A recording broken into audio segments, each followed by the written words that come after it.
Assalamualaikum warahmatullahi wabarakatuh. Izinkan saya memperkenalkan diri. Nama saya Imam Dwi Prayogi.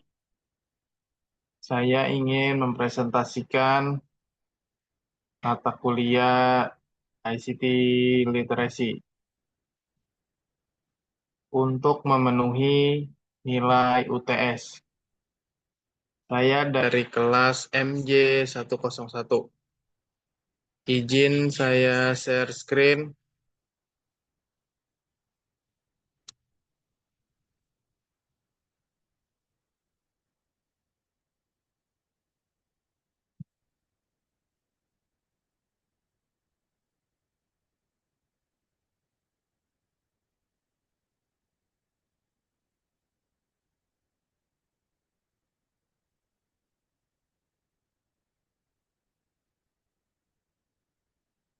Perkenalkan, nama saya Imam Dwi Prayogi. Saya dari kelas MJ101.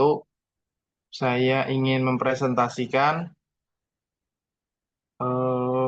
UTS mata kuliah ICT Literacy.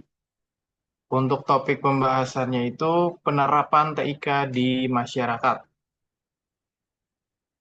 Pertama-tama kata pengantar, segala puji bagi Allah Subhanahu wa taala atas rahmat dan karunia-Nya. Presentasi ini yang bertujuan untuk memenuhi nilai UTS dapat terselesaikan dan tidak melewati batas pengumpulan. Tidak lupa pula salawat serta salam senantiasa ditujukan kepada junjungan Nabi kita Nabi Muhammad SAW yang menjadi suri tauladan yang baik bagi umatnya dan menerangi hati umatnya serta menjadi cahaya dalam segala perbuatan mulia. Presentasi ini berjudul Penerapan TIK di Masyarakat. Disusun oleh saya sendiri dan beberapa referensi dari lingkungan masyarakat dan materi yang di-share oleh Bapak untuk bisa memenuhi UTS ini pada mata kuliah ICT Literacy yang diampu oleh Bapak Wahyu Purbo Santoso SEMM. Terima kasih saya ucapkan kepada beliau atas bimbingan dan materinya sehingga materi presentasi ini dapat selesai. Saya menyadari bahwa materi ini masih terdapat banyak kekurangan. Namun, kekurangan itu bukanlah sebuah alasan untuk berhenti di tengah jalan. Oleh karena itu, saya mengharapkan adanya kritik dan saran yang baik serta sifatnya yang membangun supaya saya dapat berkembang menjadi lebih baik lagi. Selain itu, saya harap makalah ini dapat membantu dan memberikan manfaat bagi siapapun yang membacanya, terlebih lagi bagi saya selaku penulis dan penyusun. Selanjutnya, di sini ada definisi dan peran TIK. Apa sih definisi TIK itu? Jadi gampangnya, teknologi informasi dan komunikasi yang mencangkup perangkat sistem dan jaringan yang digunakan untuk mengakses, mengolah, menyimpan, dan menyebarkan informasi. Peran TIK dalam kehidupan modern, yaitu yang pertama, mempermudah akses informasi, yaitu masyarakat lebih mudah mendapatkan informasi melalui media yang sudah berkembang, seperti media sosial, contohnya ada Instagram, TikTok, YouTube, dan lain-lain. Yang kedua, mempercepat komunikasi. Masyarakat lingkungan sekitar sekarang sudah dimanjakan oleh alat komunikasi yang instan dan real time, bisa bertatap muka secara langsung, yaitu menggunakan media sosial seperti yang dikembangkan, yang biasa kita pakai, yaitu WhatsApp, ada Line, dan lain-lain. Yang ketiga, mendukung inovasi di berbagai sektor. Kembali lagi, media sosial bisa menjadi pendukung inovasi di berbagai sektor. Contohnya, kita bisa berjualan melalui media sosial, kita bisa sharing secara trik-trik atau ulasan bagaimana cara membuat dan berinovasi yang bisa mengembangkan kreativitas kita dan menjadi pengetahuan baru bagi yang melihatnya. Lalu ada manfaat TIK di masyarakat. Yang pertama itu peningkatan pendidikan. Peningkatan pendidikan itu yang pertama ada e-learning dan platform pembelajaran daring. Biasanya e-learning atau daring ini dipakai saat terjadi penyakit COVID-19 yang kemarin.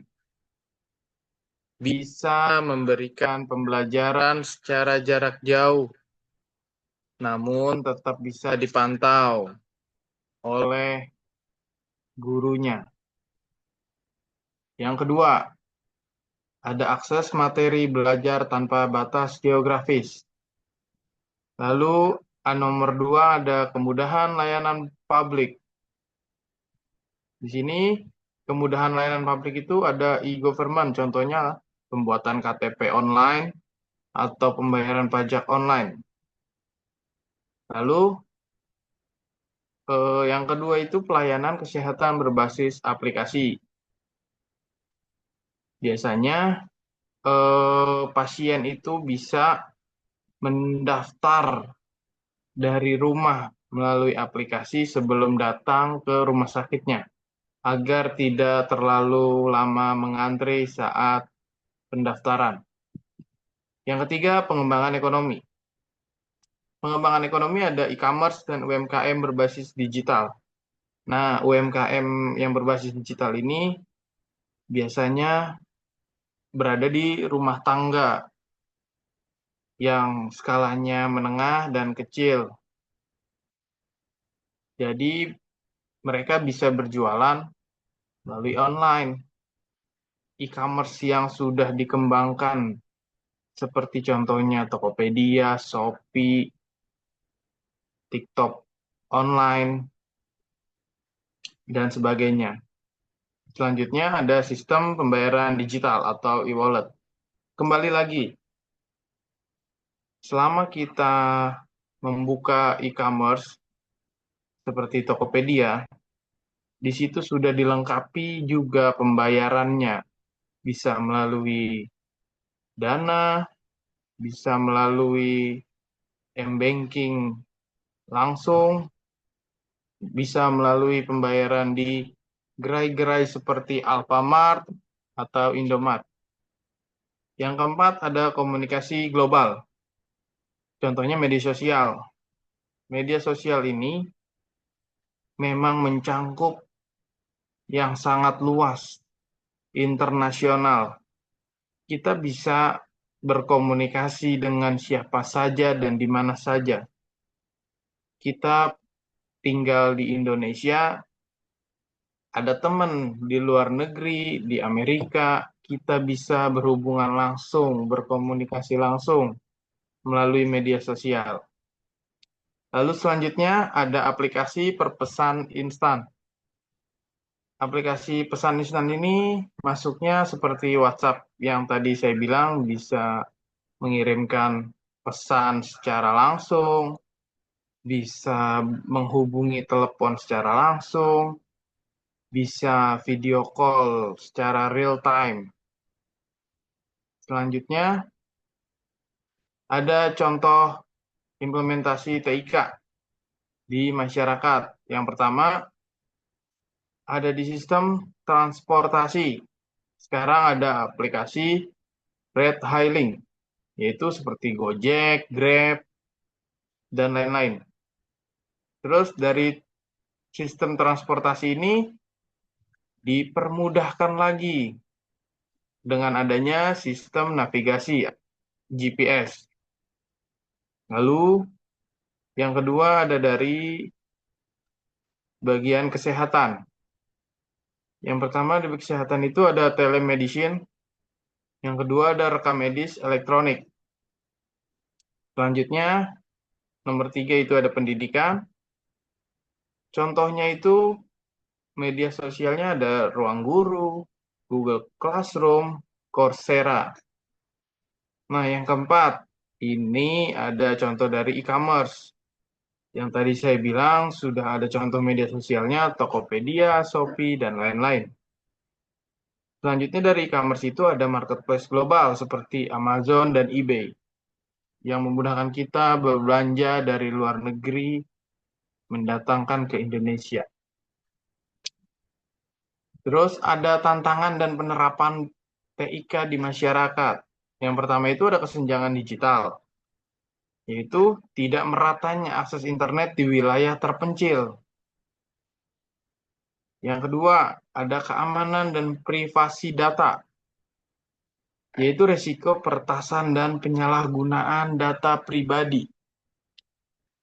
Yang ketiga itu ada ketergantungan pada teknologi, yaitu kurangnya kemampuan berpikir kritis tanpa teknologi. Yang keempat, ada biaya infrastruktur, yaitu investasi besar untuk membangun jaringan dan perangkat. Ini solusi untuk tantangan TIK tadi, yaitu yang pertama ada pemerataan akses internet. Caranya itu untuk melakukan pengembangan infrastruktur teknologi di daerah-daerah yang tertinggal. Yang kedua itu ada edukasi masyarakat, yaitu pelatihan literasi digital di masyarakat. Yang kedua, ada kesadaran akan pentingnya keamanan data privasi. Nomor 3, ada inovasi teknologi lokal, yaitu mendukung startup lokal yang berbasis TIK. Yang keempat, ada kolaborasi pemerintah dan swasta, yaitu kerjasama dalam pembangunan infrastruktur dan aplikasi layanan publik. Jadi kesimpulannya, TIK telah membawa dampak besar dalam transformasi kehidupan, tentunya di masyarakat. Dan pemanfaatan TIK ini secara bijak dapat mendorong kemajuan di bidang pendidikan, ekonomi, dan pelayanan publik. Selanjutnya, dukungan dan kerjasama dari semua pihak diperlukan untuk mengatasi tantangan penerapan TIK ini. Ini daftar pustaka yang membantu saya menyusun presentasi materi ini. Sekian saya ucapkan. Assalamualaikum warahmatullahi wabarakatuh. Terima kasih.